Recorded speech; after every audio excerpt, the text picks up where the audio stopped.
Let's go, Chef Duty. Ayan na si Chef. Sige, let's go. Yan po, we ready na to cook your order, guys. So, andito ng inyong chef. Yan na po. Guys, tuturuan ko kayo ngayon kung paano magluto ng kebabs. Ayan po.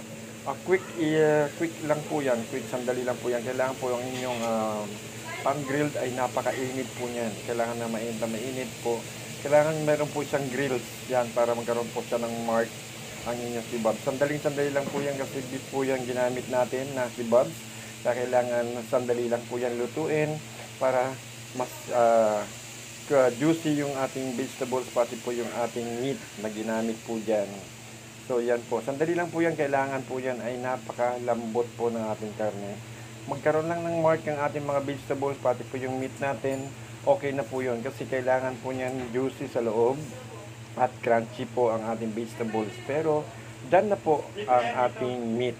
Hindi po kailangan yan ma-overcook kasi yan po ay magiging matigas ang ating kebabs na beef. Thank you po for watching, guys. See you again. Wow!